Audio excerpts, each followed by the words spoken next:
चलिए अगला यूनिट हम लोग स्टार्ट करेंगे, दैट इज इलेक्ट्रोमैग्नेटिक वेव्स। और इसमें हमारा जो चैप्टर है that is chapter number 8, that is electromagnetic waves as per the CUET. ठीक है, एनटीए ने हमको सिलेबस दिया हुआ है कि need for displacement current, electromagnetic waves and there characteristics, qualitative ideas only, transverse nature of electromagnetic waves, electromagnetic spectrum, that is radio waves, microwaves, infrared, visible, ultraviolet, X rays and gamma rays, including elementary facts about their uses. right? तो ये हमारा CUT का syllabus है। चलिए हमारे chapter को start करते हैं, that is electromagnetic waves. Electromagnetic waves, इसके बारे में सबसे पहले मैक्सवेल ने बताया। उन्होंने कहा कि इलेक्ट्रिक फील्ड के चेंज होने की वजह से मैग्नेटिक फील्ड प्रोड्यूस की जा सकती है, और मैग्नेटिक फील्ड के चेंज होने से इलेक्ट्रिक फील्ड का प्रोडक्शन किया जा सकता है, और इसी के बेसिस पर इलेक्ट्रोमैग्नेटिक वेव्स का प्रोडक्शन होता है। राइट? तो यहाँ पर हम लोग कहते हैं कि Maxwell pointed out that change in either electric or magnetic field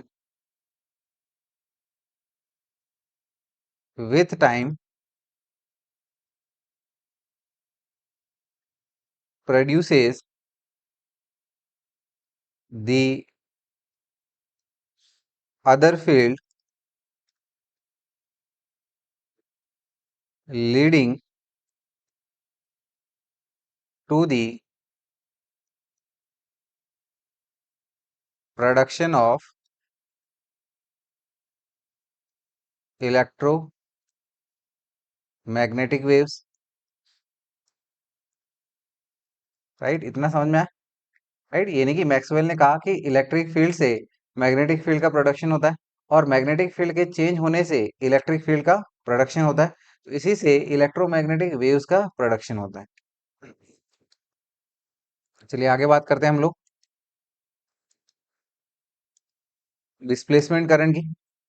displacement current, ये आपका मैक्सवेल ने कहा कि एम्पियर सर्किटल लॉ जो है हमारा, वो पूरे सर्किट में हर पॉइंट पे कंसिस्टेंट नहीं है। राइट? हर पॉइंट पे वैलिड नहीं है, पर्टिकुलरली वहां पे जहां पे इलेक्ट्रिक फील्ड का चेंज हो रहा है। जैसे कि अगर हम लोग ये सर्किट देखें, तो इसमें जहां जहां ये आपका कंडक्टर है, तो वहां वहां तो एक करंट फ्लो कर रहा है, लेकिन अगर हम लोग कैपेसिटर प्लेट्स को देखें, तो उनके बीच में एयर गैप है, यानी कि आपका यहाँ पे कोई वायरिंग नहीं है, और कोई वायरिंग नहीं है तो यानी कि एम्पियर सर्किटल लॉ के हिसाब से बीच में कोई करंट फ्लो नहीं होना चाहिए। लेकिन अगर हम लोग सर्किट को करंट करते हैं, तो स्टार्टिंग में एक करंट फ्लो करता है। राइट? तो इसीलिए मैक्सवेल ने कहा कि एम्पियर सर्किटल लॉ एक सर्किट में हर पॉइंट पर एप्लीकेबल नहीं है, यानी कि ये इनकंसिस्टेंट है, या फिर मैक्सवेल ने एम्पियर सर्किटल लॉ में इनकंसिस्टेंसी नोटिस करी, और उन्होंने बताया इसके लिए जो यहाँ पर करंट है, जहां पर इलेक्ट्रिक फील्ड का चेंज हो रहा है, वहां पर एक दूसरा करंट होता है जिसको डिस्प्लेसमेंट करंट कहा जाता है। क्या कहा जाता है? डिस्प्लेसमेंट करंट कहा जाता है। Right? So we can say Maxwell noticed inconsistency in Ampere's circuital law and suggested the existence of additional current called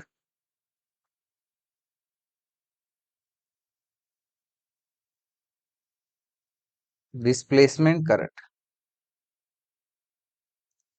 right. अब बात करते हैं डिस्प्लेसमेंट करंट की, right. So we can say displacement current is produced due to the rate of change of electric flux with respect to time, right. यानी कि displacement current जो है वो इलेक्ट्रिक फील्ड के चेंज की वजह से प्रोड्यूस हो रहा है, right, particularly rate of change of electric flux की वजह से, right. So we can say displacement current is produced due to the rate of change of electric flux with respect to time, and this is given by displacement current ID is equals to epsilon naught d phi e by dt, right. So this is your rate of change of electric flux multiplied by epsilon naught gives you the displacement current, right. आगे बात करते हैं हम लोग modified Ampere circuit और law. Ampere circuit law ये हमारा क्या कहता था, line integral of B vector dot DL is equal to mu naught I. तो एम मैक्सवेल ने जो करंट के बारे में कहा, तो उन्होंने कहा कि यहाँ पर एक वायर में जो करंट फ्लो करता है दैट इज कंडक्शन करंट, इसके साथ साथ एक डिस्प्लेसमेंट करंट भी फ्लो करता है जहां पर पर्टिकुलरली इलेक्ट्रिक फील्ड का वेरिएशन हो रहा है, राइट। तो टोटल करंट जो होगा वो क्या हो जाएगा, conduction current plus displacement current. Total current क्या होगा, conduction current plus displacement current. So Maxwell ने इस एम्पियर सर्किटल लॉ को मॉडिफाई किया और बोला कि एम्पियर सर्किटल लॉ जो है वो एक्चुअल में line integral of B vector dot DL is equal to mu naught into conduction current plus displacement current, it is I C plus D phi E upon D T. ये समझ में आया, right. आगे बढ़े, चलिए इससे related question देखते हैं हम लोग। क्वेश्चन देखिएगा, ये हमें दिया गया है कि figure shows a capacitor made of two circular plates each of radius 12 centimetre and separated by 5 centimetre.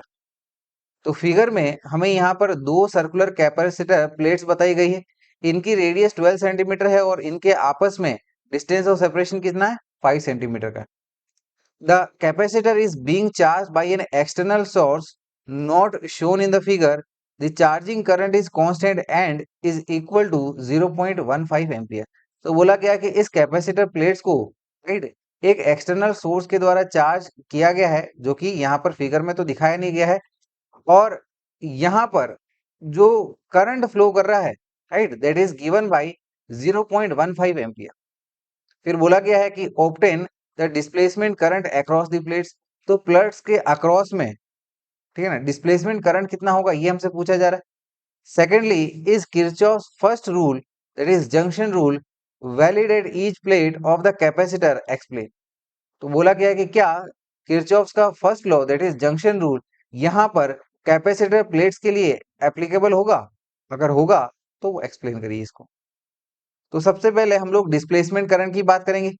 तो डिस्प्लेसमेंट करंट जैसे कि हमने पढ़ा कि displacement current ID is equal to epsilon naught D phi E upon में dt। तो ये हो जाएगा epsilon naught D by D T of flux, electric flux क्या होता है हमारे पास में, E इंटू ए। तो यहाँ पर E यानी कि कैपेसिटर प्लेट्स के बीच में जितनी इलेक्ट्रिक फील्ड होगी multiplied by cross section area of the capacitor plates, right. So it will B epsilon not. तो कैपेसिटर प्लेट्स का जो एरिया है वो तो चेंज नहीं हो रहा है, तो यहाँ पर ए को हम लोग बाहर ले लेंगे और ये हो जाएगा हमारे पास में डी ई अपॉन में D T into epsilon naught A into D by D T of, right, E capacitor plates के अंदर में जो इलेक्ट्रिक फील्ड होती है वो क्या होती है आपका, सिग्मा अपॉन में एप्सिलॉन नॉट। तो ई की जगह हम लोग क्या लिख सकते हैं, सिग्मा अपॉन में एप्सिलॉन नॉट, और it will be given by epsilon naught A D by D T of sigma, यानी कि charge density, that is equal to Q upon में क्रॉस सेक्शन एरिया। तो ये हो जाएगा हमारे पास में क्यू अपॉन में ए इंटू एप्सिलॉन नॉट। तो यहाँ पर देखिएगा, ये आपका एप्सिलॉन नॉट ए, और यहाँ से हम लोग एप्सिलॉन ए को कॉमन लेके बाहर निकाल सकते हैं। तो ये आ जाएगा आपका अपॉन में एप्सिलॉन नॉट ए इंटू डी क्यू अपॉन में डी टी। तो यहाँ पर ये एप्सिलॉन नॉट ए और ये एप्सिलॉन नॉट ए आपस में कैंसिल आउट हुआ, और हमें पता है D Q upon D T that is rate of flow of charge that is equal to current I, और यही हमें क्वेश्चन में कितना दिया गया है, 0.15 ampere. So we can say our displacement current will be 0.15 amperes, right. फिर बोला गया है कि क्या किरचॉफ फर्स्ट रूल, राइट, इसके लिए एप्लीकेबल है, राइट। तो यहाँ पर हम लोग कह सकते हैं कि बिल्कुल ये आपका एप्लीकेबल है, right, because at each plate of the capacitor, ठीक है ना, एक नेट करंट जो कि सम ऑफ कंडक्शन करंट और डिस्प्लेसमेंट करंट के बराबर है, ठीक है ना, तो यहाँ पर फ्लो हो रहा है। तो इसीलिए हम लोग कह सकते हैं कि किरचॉफ फर्स्ट रूल यहाँ पर एप्लीकेबल है, यानी कि जितना करंट आ रहा है उतना ही करंट जा रहा है, राइट। या फिर at junction summation of all the currents is equal to zero. तो यहाँ पर हम लोग कह सकते हैं कि फॉर किरचॉफ्स रूल वैलिडिटी, तो ये आपका बिल्कुल वैलिड है। So we can say yes it is valid, and we can say Kirchhoff's first rule is valid at each plate of the capacitor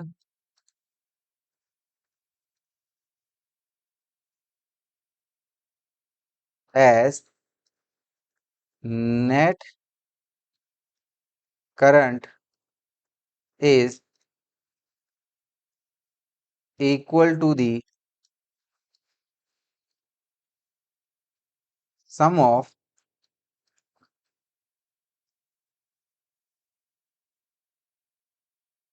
conduction current and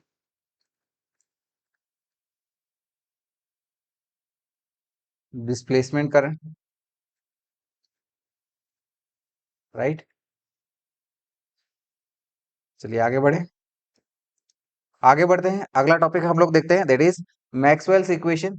तो Maxwell ने चार equation दी थी और कहा कि इन चार इक्वेशन के बेसिस पर हम लोग सभी इलेक्ट्रिसिटी और मैग्नेटिज्म के लॉज को डिफाइन कर सकते हैं, ठीक है ना, या फिर इक्वेशंस या फिर फॉर्मूलेज इसके बेसिस पर हम लोग डिफाइन कर सकते हैं। तो ये चार इक्वेशंस, इसमें से सबसे पहली इक्वेशन है हमारी Gauss law of electrostatics, right. तो गॉस लॉ ऑफ इलेक्ट्रोस्टैटिक्स ये आपने पढ़ी होगी, राइट। ये क्या होता है आपके पास में, that is surface integral of E vector dot DS vector, that is total flux is equal to क्या होता है हमारे पास में, क्यू अपॉन में epsilon naught. Second Maxwell's equation, this is your Gauss law of magnetism, और इसके बारे में भी हमने स्टडी किया था। ये क्या होता है आपका, closed surface integral of B vector dot DS vector is equals to zero होता है। Third is your Faraday's law of electromagnetic induction, this is your third Maxwell's equation जिसका नाम है Faraday's law of electromagnetic induction. और Faraday's law of electromagnetic induction ये कहता है कि जो हमारे पास में एक ईएमएफ इंड्यूस होता है for a closed loop, it is given by integration line integral of E vector dot DL vector, या फिर हम लोग कह सकते हैं it is simply D phi B upon में डी टी, राइट। आगे देखते हैं हम लोग, right. Fourth equation which is your Ampere Maxwell's circuital law या फिर मॉडिफाइड एम्पियर्स लॉ, राइट। ये इक्वेशन है हमारी line integral of B vector dot DL vector is equal to mu naught into total current which is conduction current plus displacement current, जो कि होता है हमारे पास में epsilon naught D phi E by D T, right, that is the rate of change of flux,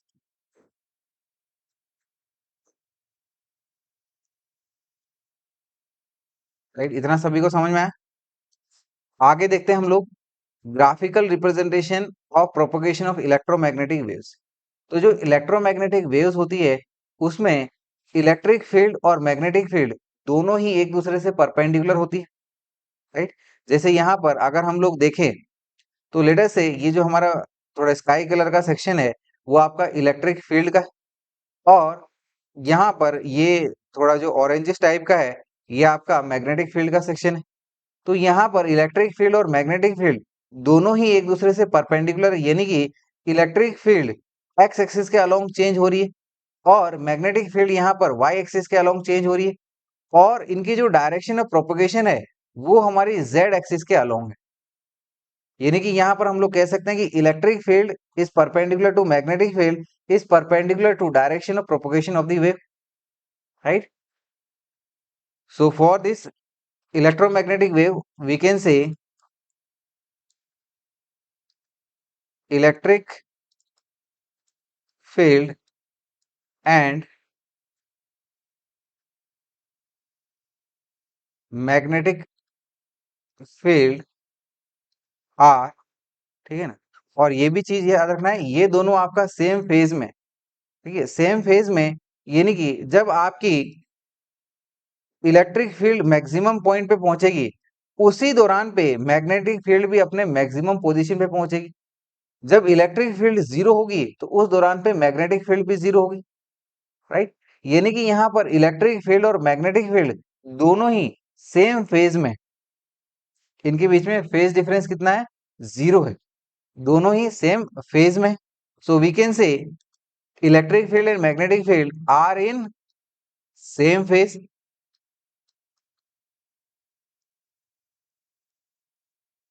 and we can say electric field that is Ex is perpendicular to magnetic field that is By is perpendicular to direction of propagation यानी कि Z axis, क्योंकि यहाँ पर electric field x axis के along very हो रही है, magnetic field Y axis के अलोंग वेरी हो रही है, और इनकी डायरेक्शन ऑफ प्रोपगेशन जो है वो जेड एक्सिस के अलोंग है।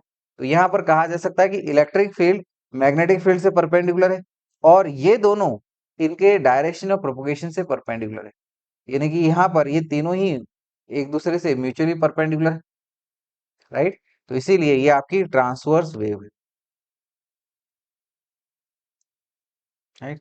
आगे बढ़ते हैं हम लोग, अगला टॉपिक देखते हैं क्या दिया है हमें। This is your equation of electromagnetic wave, right, electromagnetic wave की इक्वेशन। तो अगर हम लोग देखें कि हमारे इलेक्ट्रोमैग्नेटिक वेव की जो डायरेक्शन है, राइट, या फिर जिस डायरेक्शन में प्रोपोगेट कर रहा है वो अगर आपका पॉजिटिव जेड एक्सिस के अलोंग हो तो हम लोग कह सकते हैं कि for N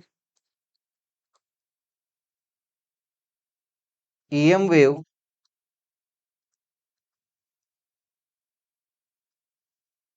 propagating in positive Z direction, तो इलेक्ट्रिक फील्ड जो कि एक्स एक्सिस के अलोंग है ये हो जाएगी हमारे पास में E x is equal to E naught sine k z minus omega t, right. E naught यानी कि maximum value of electric field और k z minus omega T. तो यहाँ पर ये आपकी पोजीशन और टाइम इक्वेशन दोनों ही, कि यहाँ पर एज पर द पोजीशन, ठीक है ना, ये आपकी वेव कैसे रहेगी और एज पर द टाइम ये कैसे रहेगी, और माइनस साइन यहाँ पर ये बता रहा है कि आपका पॉजिटिव एक्स एक्सिस के अलोंग ये वेव प्रोपोगेट कर रही है। सेम इसी तरह से मैग्नेटिक फील्ड की यहाँ पर इक्वेशन क्या हो जाएगी, B is equal to B y is equal to B naught sine k z minus omega t, right. तो यहाँ पर के की वैल्यू जो कि आपका 2 पाई अपॉन लैम्डा होती है, तो हम लोग कह सकते हैं कि वेर के is 2 pi upon lambda and omega is simply 2 pi nu, new यानी कि फ्रीक्वेंसी, राइट। आगे बढ़े, अगला टॉपिक है हमारा physical quantities associated with EM wave, right. तो यहाँ पर सबसे पहले हम लोग बात करते हैं कि स्पीड की, कि ये इलेक्ट्रोमैग्नेटिक वेव की स्पीड क्या होती। तो अगर हम लोग ये इलेक्ट्रोमैग्नेटिक वेव को फ्री स्पेस में कंसीडर करें तो इसकी स्पीड लाइट की स्पीड के बराबर होती है एंड इट इज 1 में under root of mu not into epsilon naught, और we can say it is E not upon में B not, that is maximum value of electric field upon में maximum value of magnetic field is equal to, इसकी value क्या होती है 3 into 10⁸ metre पर second. और वहीं अगर ये इलेक्ट्रोमैग्नेटिक वेव कोई मीडियम में ट्रेवल करे, राइट, उस दौरान पे इसकी स्पीड होती है 1 में अंडर रूट में absolute permeability into absolute permittivity is equal to, ये आ जाएगा हमारे पास में सी यानी कि स्पीड ऑफ लाइट अपॉन में अंडर रूट में relative permeability into relative permittivity, right. आगे बात करते हैं energy of electromagnetic wave. So this energy of electromagnetic wave is given by, इसमें जो इलेक्ट्रिक फील्ड है इसकी एनर्जी होती है epsilon naught into E R M S square upon में 2, राइट। वहीं मैग्नेटिक फील्ड की ये जो एनर्जी होती है, right, in fact it is your energy density. So this energy density of magnetic field is given by B R M S square upon में 2 mu naught, R M S यानी कि root mean square value. तो यहां से हम लोग कह सकते हैं कि energy density will be equal to sum of energy density of electric field plus energy density of magnetic field. तो ये हमें मिल जाएगा, ठीक है ना। Energy density of electric field ये कितना था हमारे पास में epsilon naught into E R M S square by 2 plus energy density of magnetic field ये था हमारे पास में B R M S square upon में 2 म्यू नॉट। तो यहाँ पर जितनी एनर्जी डेंसिटी इलेक्ट्रिक फील्ड की होती है उतनी ही एनर्जी डेंसिटी मैग्नेटिक फील्ड की होती है।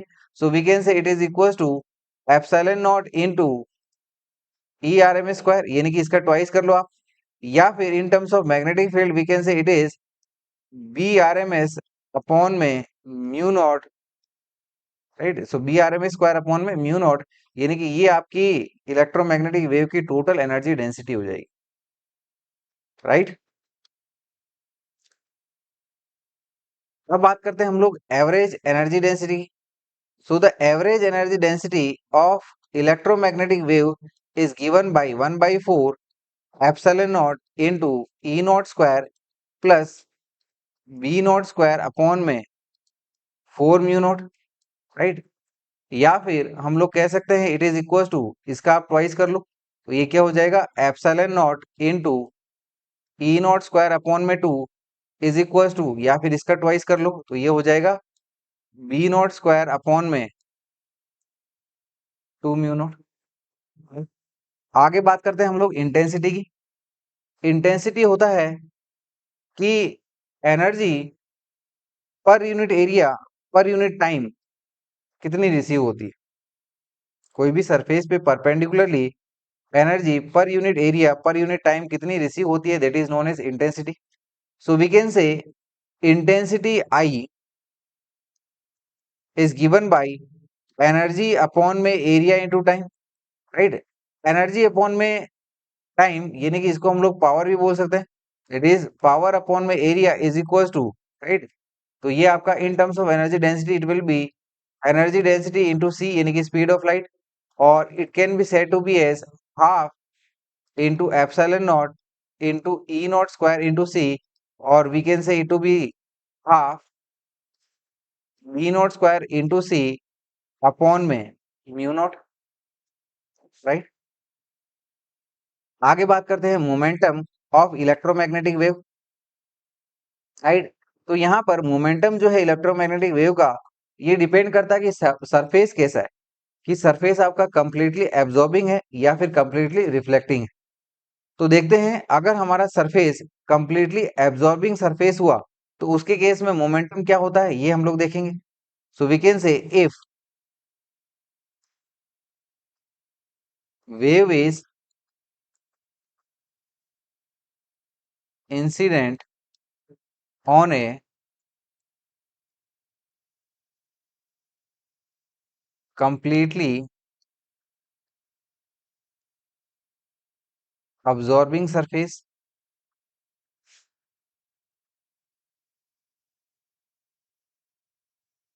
then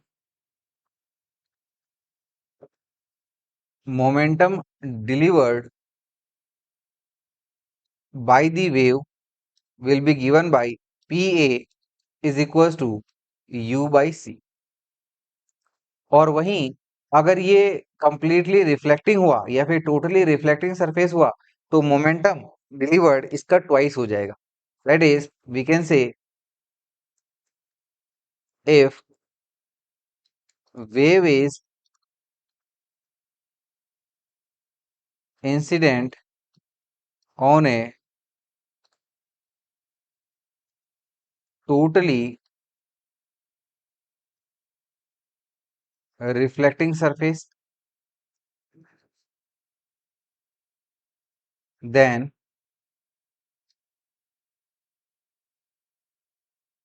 momentum delivered, right, will be given by P reflecting is equals to 2U by C, right. ये फॉर्मूलेस आपको याद करने रहेंगे। आगे देखते हैं हम लोग पॉइंटिंग वेक्टर, ठीक है ना। पॉइंटिंग वेक्टर ये बताता है कि आपका rate of flow of energy electromagnetic wave में, ठीक है ना, ये कितना होता है। और पॉइंटिंग वेक्टर, वेक्टर यानी कि इसकी डायरेक्शन के साथ एसोसिएटेड है। डायरेक्शन इसकी जिस डायरेक्शन में वेव प्रोपोगेट कर रही है वही हमारी पॉइंटिंग वेक्टर की डायरेक्शन होती है। So we can say it is the rate of flow of energy in an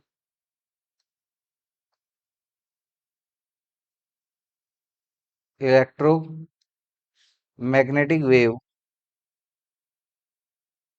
is described by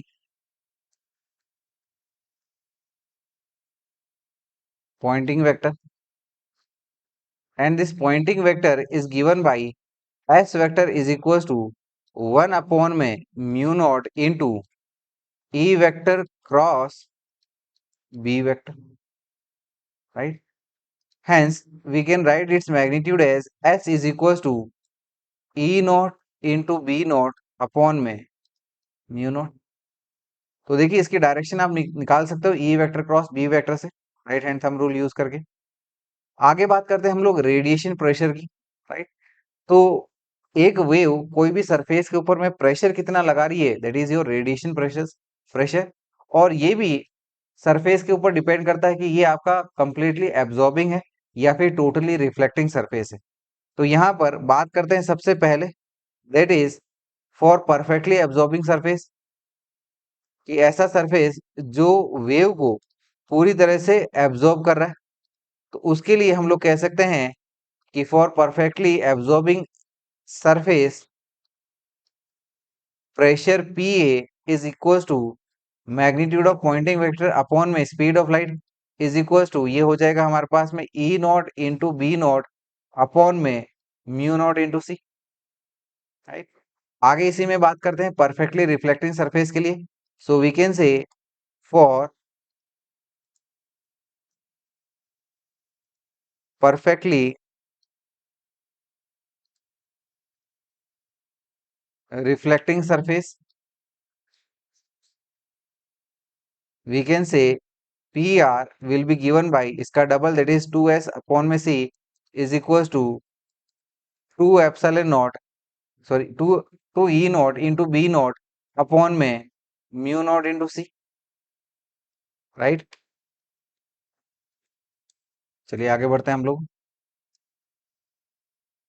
question देखिएगा। क्वेश्चन हमें दिया गया है कि an electromagnetic wave of frequency 40 megahertz travels in free space in the x direction.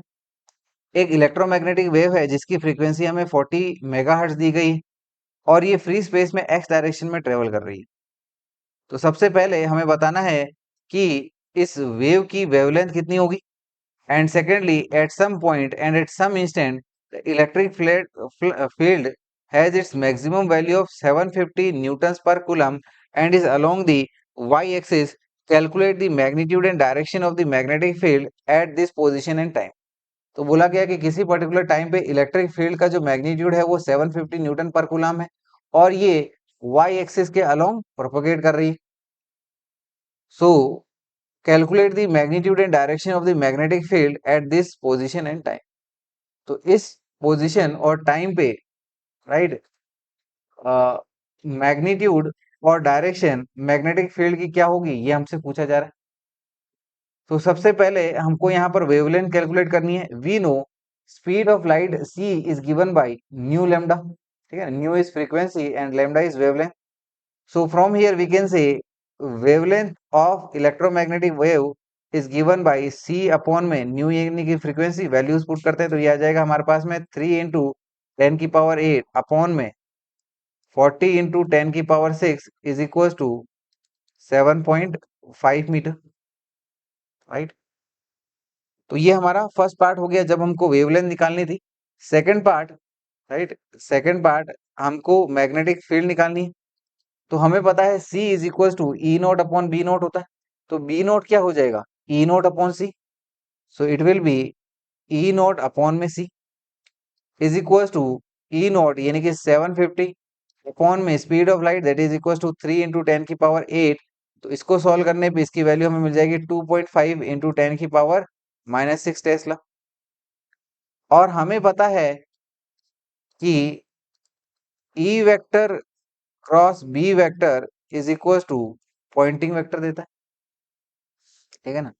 या फिर इससे हम लोग डायरेक्शन निकालते हैं कि किस तरीके से हमारी जो वेव है वो किस कौन से डायरेक्शन में प्रोपेगेट कर रहा है.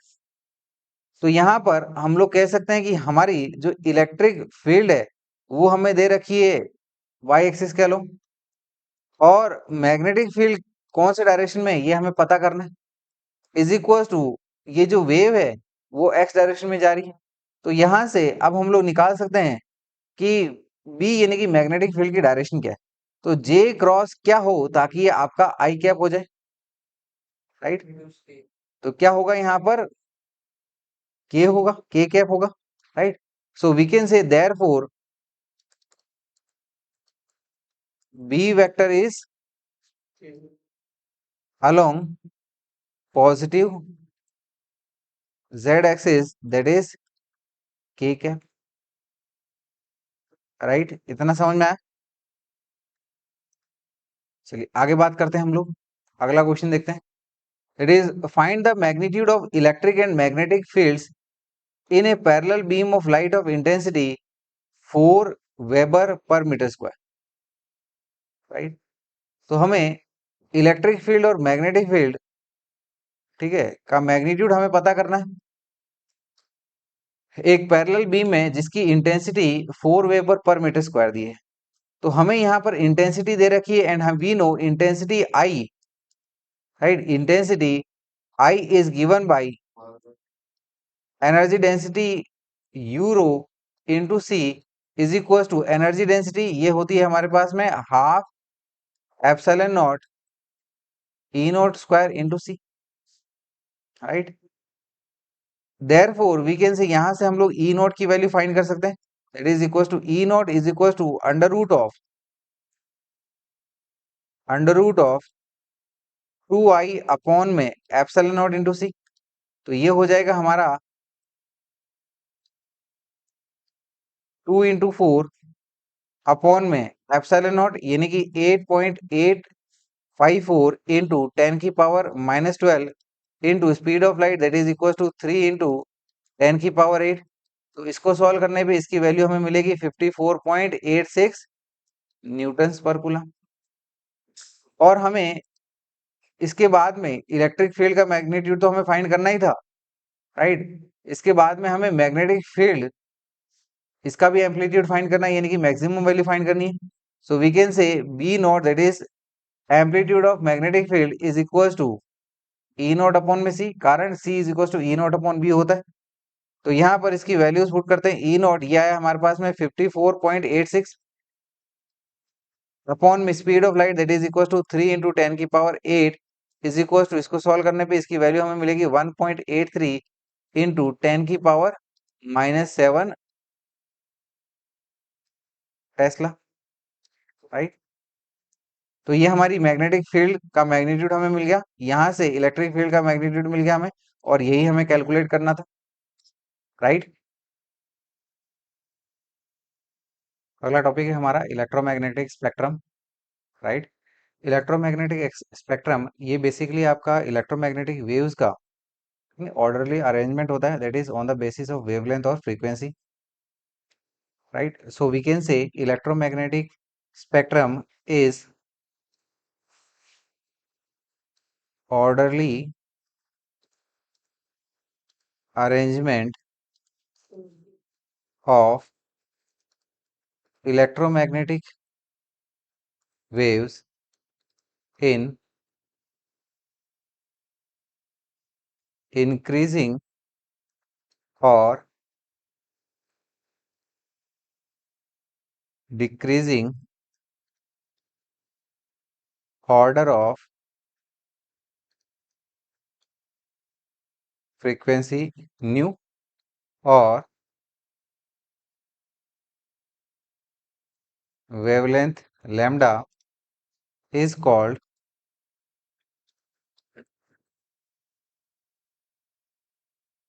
electromagnetic spectrum, right. तो यहाँ पर ये हमारा इलेक्ट्रोमैग्नेटिक स्पेक्ट्रम है, इसका ऑर्डरली अरेंजमेंट इस प्रकार दिया गया है। लेफ्ट हैंड साइड में देख सकते हो आप, यहाँ पर फ्रीक्वेंसी लगातार इंक्रीज हो रही है, और राइट हैंड साइड में आप देखोगे तो वेवलेंथ लगातार कम हो रही है। इसमें इंपॉर्टेंट ये है कि इनका जो ऑर्डरली अरेंजमेंट है, तो सबसे पहले नीचे में यहाँ पर यानी कि कम फ्रीक्वेंसी की रेडियो वेव्स है, उसके बाद में माइक्रोवेव्स है, फिर इंफ्रारेड है, फिर विजिबल लाइट है, अल्ट्रावायलेट रेज, फिर X rays and finally gamma rays. देखिए आप इसको इजीली याद रख सकते हो, ठीक है ना। सबसे पहले क्या है आपकी रेडियो वेव्स, सबसे पहले क्या है रेडियो वेव्स, माइक्रोवेव्स, इसको आप याद रख सकते हो। देखो विजिबल लाइट जो है, बातें नहीं करेंगे, इधर देखेंगे। विजिबल लाइट जो है, तो देखिए इसमें हमारे पास कलर कौन से होते हैं, violet, blue, green, yellow, orange and red, VIBGYOR. तो रेड से नीचे क्या होता है इंफ्रारेड, और वायलेट से ऊपर क्या हो जाएगा ये अल्ट्रा वायलेट, ठीक है ना। उसके बाद में X ray and then gamma rays, right. तो इस प्रकार से ये सबसे इंपॉर्टेंट क्या है आपका ऑर्डरली अरेंजमेंट। तो अब हम लोग हर एक वेव्स के बारे में स्टडी करेंगे कि किसने इसके बारे में थियरी दी थी, किसने इसको डिस्कवर किया था, इनके यूजेस क्या है, ऑल दैट, फ्रीक्वेंसी रेंज क्या है, वेवलेंथ क्या है, ये सभी के बारे में हम लोग डिस्कशन करेंगे। तो यहाँ पर सबसे पहले हम लोग रेडियो वेव्स के बारे में बात करेंगे, राइट। तो रेडियो वेव्स इसके बारे में आप कह सकते हो कि these waves were first predicted by James Clerk Maxwell, right? So we can say बिल्कुल important है, ये एक एक पॉइंट important है, ठीक है। So we can say these waves were first predicted by James Clerk Maxwell, इधर ध्यान देंगे, ठीक है ना। ये किसने प्रेडिक्ट किया था, जेम्स क्लर्क मैक्सवेल ने, राइट। फिर सेकंड पॉइंट है ये आपका किस तरीके से प्रोड्यूस होती है, right. So these are produced due to oscillating charge particles between plates of capacitor in LC circuit, ठीक है ना। जो आपका हर्ट्ज एक्सपेरिमेंट होता है, उससे हम लोग सेम उसका जो कंसेप्ट होता है वो एलसी ऑसिलेटर के ऊपर बेस्ड होता है। एलसी ऑसिलेटर ये हमने देखा था, एक चार्ज कैपेसिटर को हम लोग एक इंडक्टर के अक्रॉस लगाते हैं, जिसकी वजह से इसमें चार्ज लगातार ऑसिलेट होता है और वहां पर इलेक्ट्रोमैग्नेटिक वेव्स का प्रोडक्शन होता है, right. So we can say radio waves are produced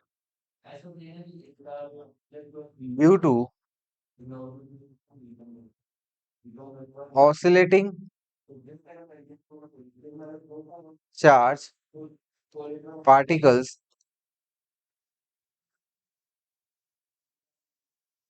between plates of capacitor in LC circuit, right. अब बात करते हैं इसकी फ्रीक्वेंसी रेंज की, राइट।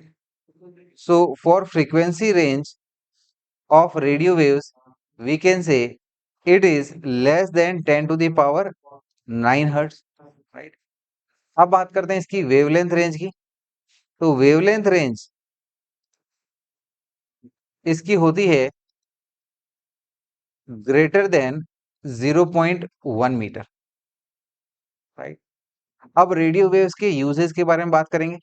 तो सबसे पहले इसको हम लोग एम्पलीट्यूड मॉड्यूलेशन में यूज कर सकते हैं, राइट। जहां पर इसकी फ्रीक्वेंसी जो है वो 530 किलो हर्ट्ज से लेके 1710 किलो हर्ट्ज हो, राइट। और इसको हम लोग ग्राउंड वेव प्रोपगेशन के लिए भी यूज करते हैं, राइट। तो सबसे पहला यूज, एक एक पॉइंट यहाँ पर इंपॉर्टेंट है, तो देखिएगा। We can say these are used in AM M यानी कि एम्पलीट्यूड मॉड्यूलेशन, मॉड्यूलेशन यानी कि उसके बदलाव में जब हम लोग, राइट, इलेक्ट्रोमैग्नेटिक वेव के एम्पलीट्यूड में चेंज करते हैं, राइट, तो ये क्या कहलाता है हमारा amplitude modulation, right. From 530 kilo hertz to 1710 या फिर 1710 किलो हर्ट्ज, राइट, इसकी फ्रीक्वेंसी रेंज होती है। And we can say these are also used in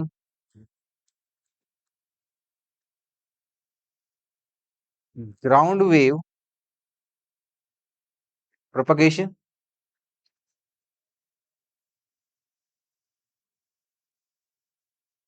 second use है इसका, इसको हम लोग, राइट, टीवी टेलीविजन में भी यूज करते हैं, जहां पर इसकी जो फ्रीक्वेंसी होती है वो 54 मेगाहर्ट्ज से लेके 890 मेगाहर्ट्ज तक होती है, right. So we can say these are used in television waves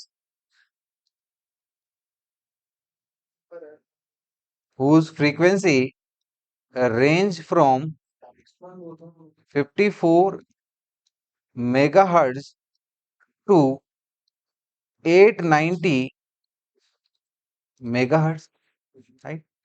third इनका यूज है, इनको हम लोग फ्रीक्वेंसी या फिर एफएम में भी यूज करते हैं, फ्रीक्वेंसी मॉड्यूलेशन या फिर एफएम में भी यूज करते हैं, जहां पर इनकी जो फ्रीक्वेंसी है, रेंज होती है, वो 88 मेगाहर्ट्ज से लेके 108 मेगाहर्ट्ज तक होती है, राइट। तो यहाँ पर तीसरा पॉइंट जहां पर इनका यूज होता है, so we can say these are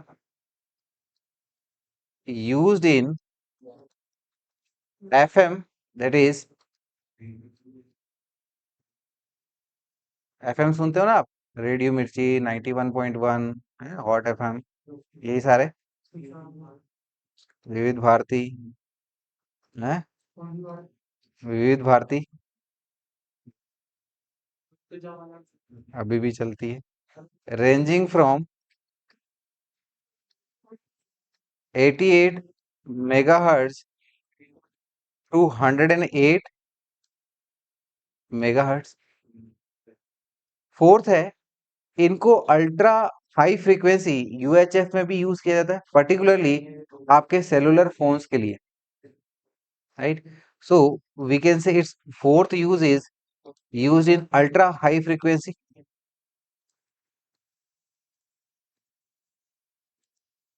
ultra high frequency waves are used in cellular phones, right. आगे बात करेंगे हम लोग माइक्रोवेव्स की, राइट। तो माइक्रोवेव्स, इनको भी जेम्स क्लर्क मैक्सवेल ने प्रेडिक्ट किया था। तो सबसे पहला point, that is these waves were also predicted by James Clerk Maxwell, right. इनको शॉर्ट वेवलेंथ रेडियो वेव्स भी कहा जाता है, ठीक है ना? और इनको वैक्यूम ट्यूब्स के थ्रू प्रोड्यूस किया जाता है, right. So we can say microwaves are called short wavelength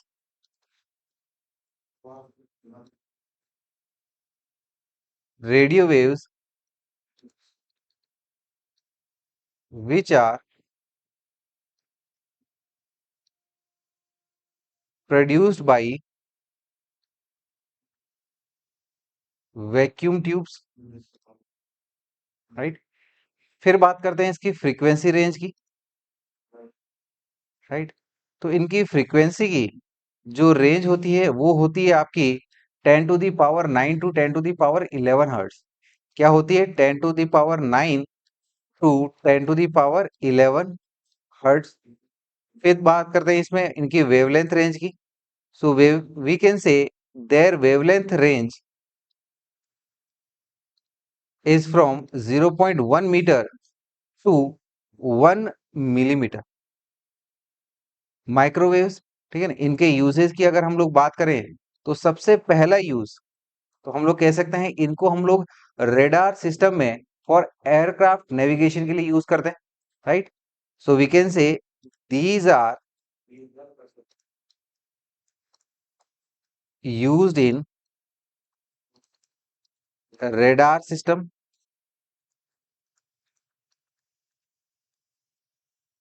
for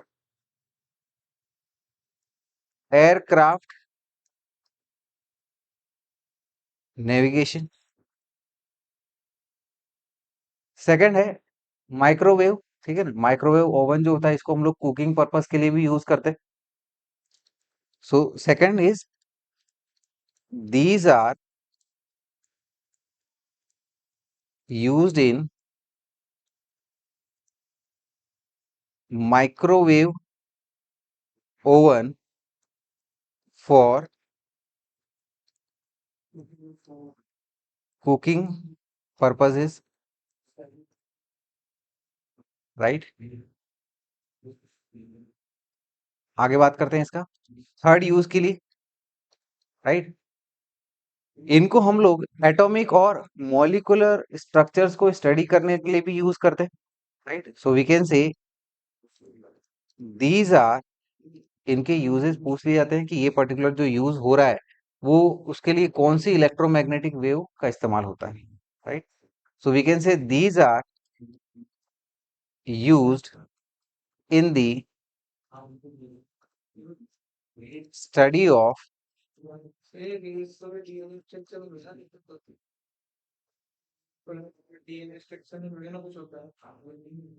x rays जो हार्मफुल होती है हमारी, गामा रेज है वो हार्मफुल होती है,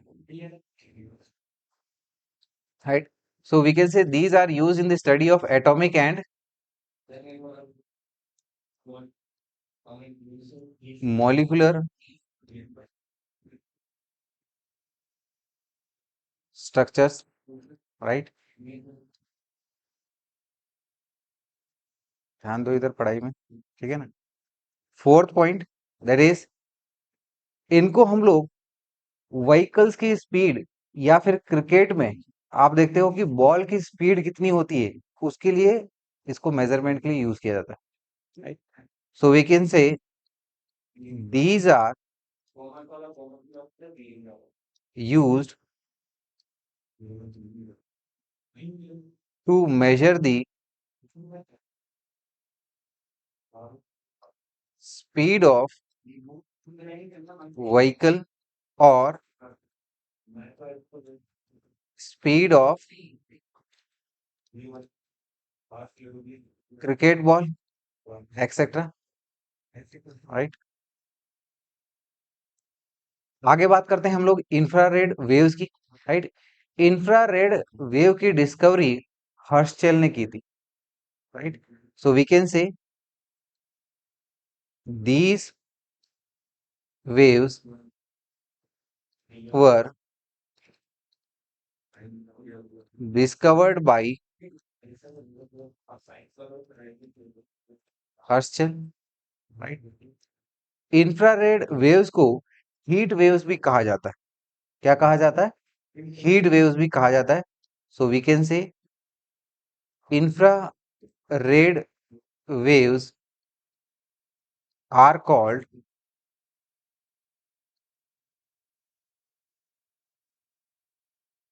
heat waves। राइट। इनको हम लोग, ठीक है ना, रेडिएटिंग बॉडीज या फिर मॉलिक्यूल्स, ठीक है ना, को हीट करने से प्रोड्यूस करते हैं। Right. So we can say these waves are produced by heating radiating bodies and molecules। इनकी पेनिट्रेटिंग पावर काफी ज्यादा होती है। Right. So next point is they have high penetrating power. ठीक है ना, इसीलिए ये हमारे बॉडी के लिए हार्मफुल या फिर डैमेजिंग होती है। अब बात करते हैं इसकी frequency range. Right. So we can say their frequency range is from 10 to the power 11 to 10 to the power 14 hertz. Wavelength range की बात करते हैं हम लोग। So we can say their wavelength range is from 1 millimeter to 700 nanometer. अब इनके uses देखेंगे हम लोग। राइट। तो पहला यूज है इनका, दैट इज इनको हम लोग हीट थेरेपी, ठीक है, मस्कुलर पेन या फिर स्प्रेन को रिकवर करने के लिए यूज करते हैं। So we can say these are used in heat therapy to heat muscular pain और स्प्रेन। सेकंड यूज है, इनको हम लोग सैटेलाइट डिफेंस पर्पस के लिए भी यूज करते हैं। ठीक है ना, कम्युनिकेशन के लिए। So we can say heating property होती है। These are used in satellite for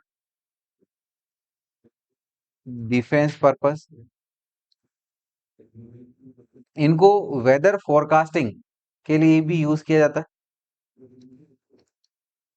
third use है इनका, that is these are used in weather forecasting. Right. अगला यूज है इनका डिहाइड्रेटेड, ठीक है ना, फ्रूट्स का प्रोडक्शन के लिए भी यूज किया जाता है। राइट। डिहाइड्रेटेड फ्रूट्स का प्रोडक्शन के लिए भी इनको यूज किया जाता है। तो अगला यूज है इनका, that is these are used for producing dehydrated fruits।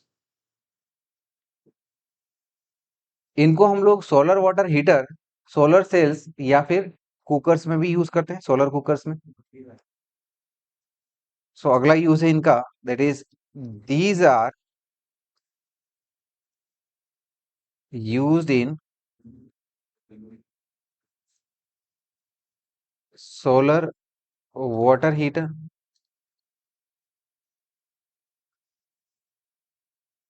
Solar cells and cookers. Sixth इनका यूज है, इनको टीवी रिमोट या फिर सिग्नल कैरियर में भी यूज होता है। पहले के रिमोट्स आपने देखे होंगे, उसके सामने एक छोटा सा, ठीक है ना, बल्ब यूज होता है, ठीक है ना, ये जैसे यहाँ पर ये रिमोट है, तो इसमें आपकी ये इंफ्रारेड वेव्स रेडिएट होती है, right. So we can say these are used in, जो रेज रेडिएट होती है वो इंफ्रारेड रेज की होती है। वो तो रेड विजिबल में रेड से नीचे होती ना, तो इसीलिए उसको इंफ्रारेड कहा जाता है, right. So we can say these are used in TV remote as signal carrier, right. इनको हम लोग नाइट विजन या फिर इंफ्रारेड फोटोग्राफी में भी यूज करते हैं। तो इसका अगला यूज है that these are used in night vision और इंफ्रारेड फोटोग्राफी, राइट। आगे बात करते हैं विजिबल रेज की, ठीक है ना। तो ऐसी रेज जो हमको विजिबल है, राइट। तो इलेक्ट्रोमैग्नेटिक स्पेक्ट्रम में आपका जो विबग्योर है, ठीक है ना, violet, indigo, blue, red, orange, right, all that, ये जो 7 कलर्स है, राइट, ये हमारा विजिबल रेज में आती। तो हम लोग इसके लिए कह सकते हैं, राइट, इनकी जो डिस्कवरी जो करी है वो सर आइजैक न्यूटन ने करी है, ठीक है ना। वो पर्टिकुलरली बताया कि ये इस फ्रीक्वेंसी रेंज के जो हैं वो लाइट्स हैं, ये हमारी visible lights, right. So we can say these rays were discovered bye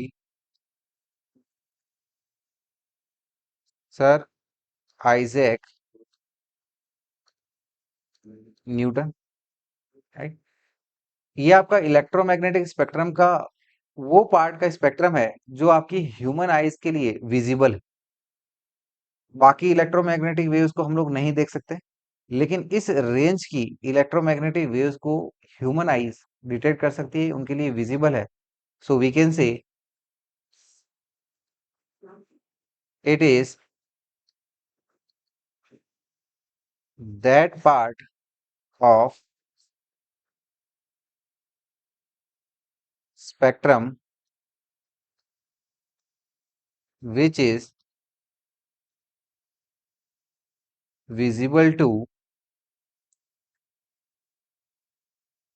human eye। अब बात करते हैं इनकी फ्रीक्वेंसी रेंज की। तो इनकी फ्रीक्वेंसी की रेंज होती है 4 × 10⁻14 से लेके 8 × 10⁻14 हर्ट्ज तक।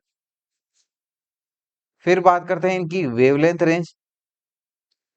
तो इनकी वेवलेंथ की रेंज होती है फ्रॉम 700 नैनोमीटर टू 400 नैनोमीटर। फिर बात करते हैं हम लोग अल्ट्रा वायलेट रेज की, राइट। इनको जॉन रीटर ने डिस्कवर किया था। किसने डिस्कवर किया था? जॉन रीटर ने। So for them we can say these rays were discovered by John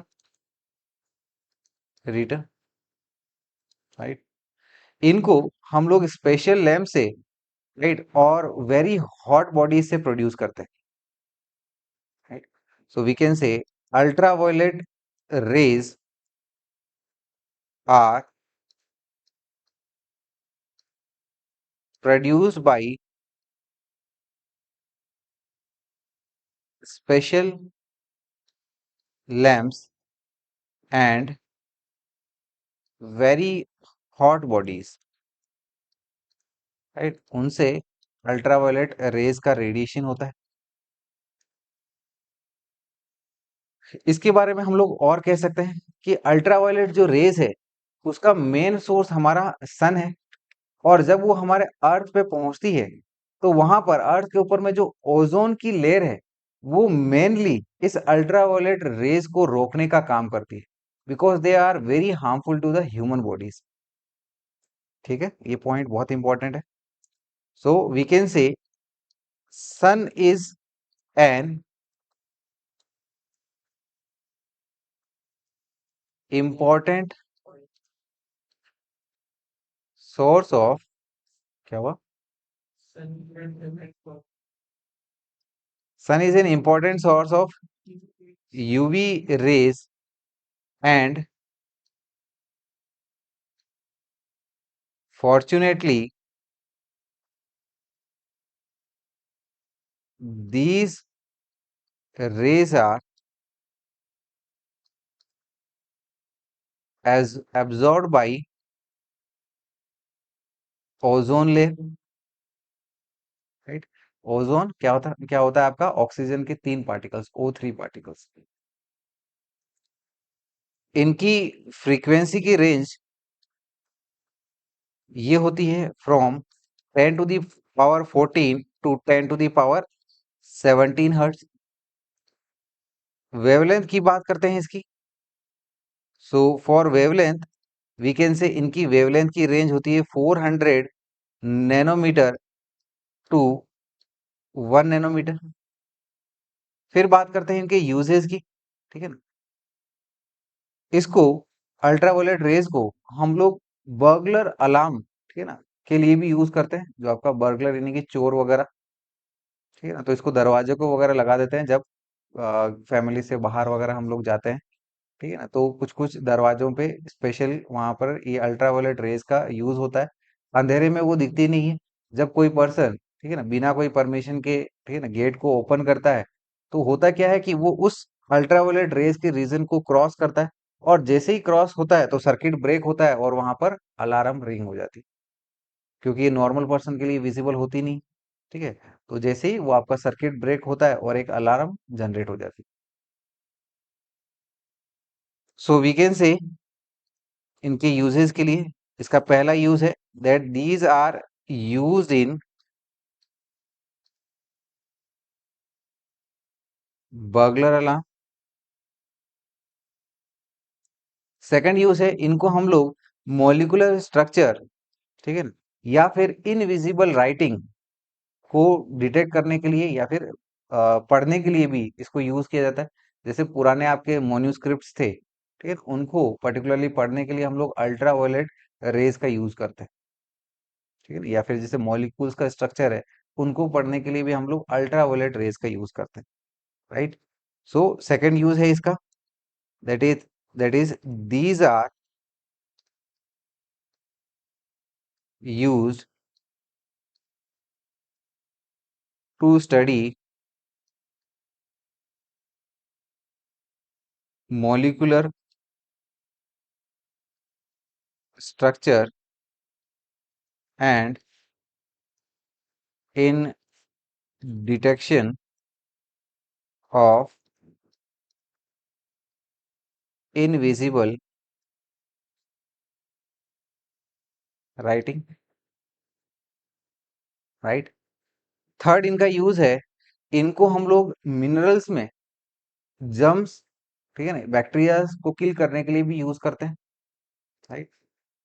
तो थर्ड है that is these are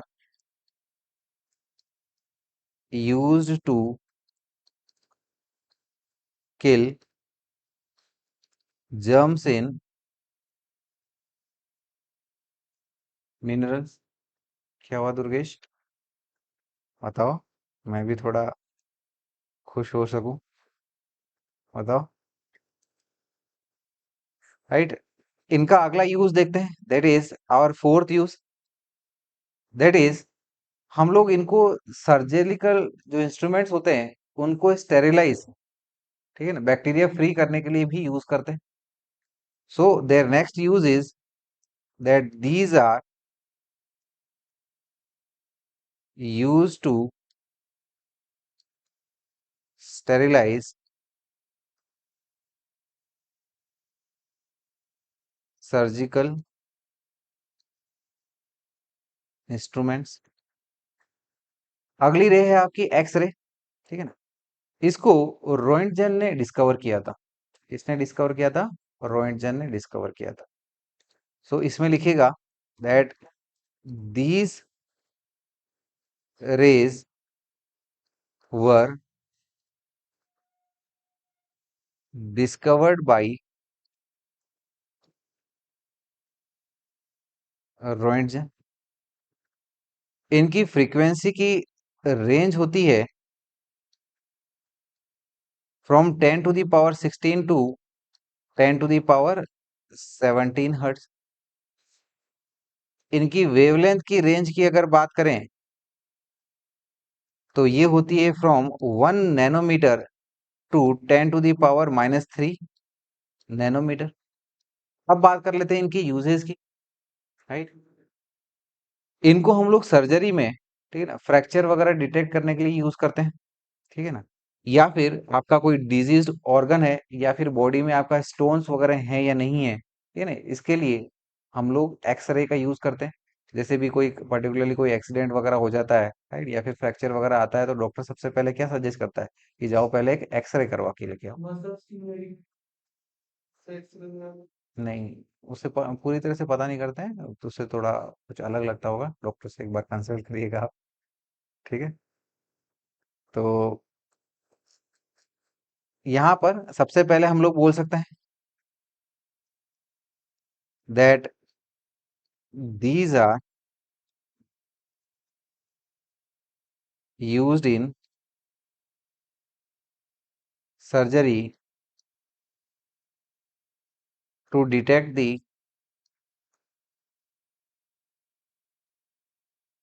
fracture, diseased organs और stones यानी कि पथरी, stones in the body, right। और इनको हम लोग इंजीनियरिंग में पर्टिकुलरली आपका डिटेक्ट यूज करते हैं, आपका कोई पर्सन है, आपका मेटल्स वगैरह है या नहीं है, या फिर बॉम्ब्स वगैरह है कि नहीं है, ठीक है ना। तो आप देखते हो कि कई बार जब आप मॉल्स वगैरह जाते हो, एयरपोर्ट में जाते हो, तो एक आपके पास ऊपर में शरीर पे कुछ घुमाया जाता है, राइट। तो जैसे ही वो बेल्ट के पास में जाता है तो आपका वो बीप बीप करने लग जाता है। तो बेसिकली वो मेटल्स को डिटेक्ट करता है, right. So for second use, right, of X rays we can say that these are used in engineering to detect metal or explosive materials,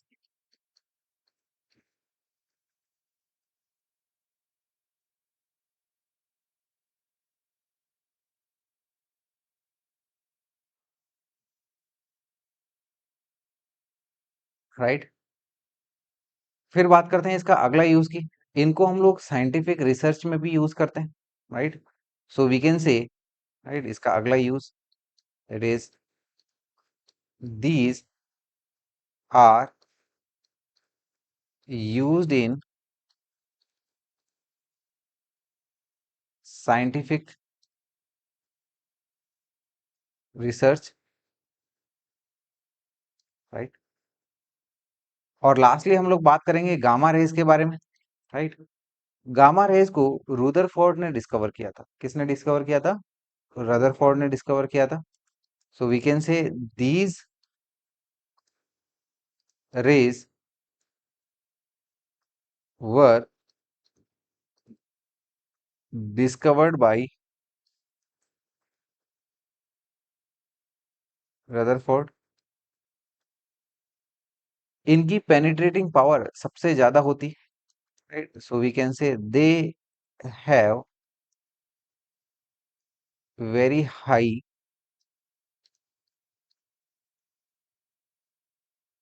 penetrating power. इनकी फ्रीक्वेंसी रेंज होती है, that is it is greater than 10 की power 22 hertz. और wavelength range की अगर बात करें तो इसके लिए हम लोग कह सकते हैं कि इनकी वेवलेंथ 10 की पावर -3 नैनोमीटर से कम होती है, राइट। तो जैसे जैसे हमारी फ्रीक्वेंसी बढ़ती है वैसे वैसे वेवलेंथ कम होती जाती है। फिर इसमें बात करते हैं इनके यूजेज की, ठीक है। इनको मेनली न्यूक्लियर रिएक्शन प्रोड्यूस करने के लिए यूज किया जाता है। तो इसका पहला यूज है, that is these are used to produce nuclear reaction, right. इनको हम लोग रेडियोथेरेपी में ट्यूमर या फिर कैंसर के ट्रीटमेंट के लिए यूज करते हैं। So their second use is that these are used in radiotherapy for the treatment of tumor and cancer. इसको हम लोग फूड इंडस्ट्री में पैथोजेनिक माइक्रो ऑर्गेनिजम्स को किल करने के लिए यूज करते हैं। So their third use is that these are used in food industry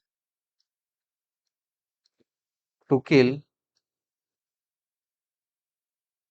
pathogenic यानी कि disease causing micro organisms, right. और लास्टली इनको हम लोग यूज करते हैं, राइट, एटॉमिक न्यूक्लियस की स्टडी करने के लिए, right. So we can say that these are used to provide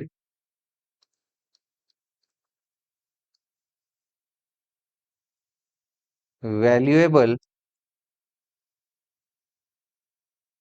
information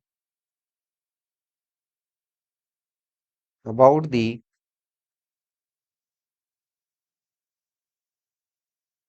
structure of